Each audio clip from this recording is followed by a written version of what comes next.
Bismillahirrahmanirrahim. Habib Abdullah Al-Haddad Al-Hadrami dalam kitab beliau An-Nasaih Ad-Diniyah menyebutkan fadilah membaca surah Al-Ikhlas. Wa fi qul huwallahu ahad innaha ta'dilu sulusal Qur'ani.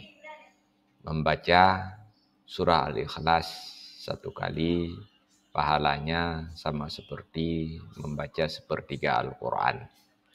Wa anna man qara'aha asyra marratin bunyalahu kasrun fil jannah. Dan siapa saja yang membaca surah Al-Ikhlas 10 kali, maka untuknya dibangun sebuah istana di dalam surga.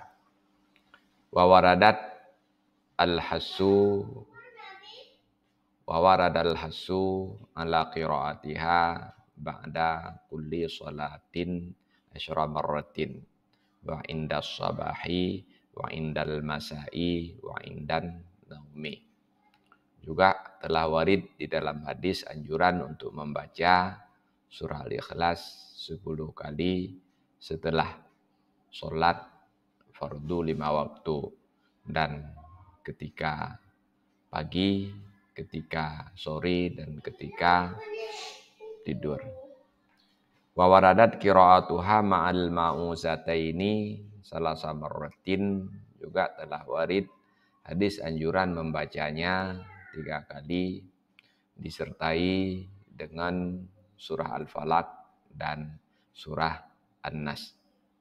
Wa fi zalika hifdun minal afati wa kifayatun li jami'il muhimmati.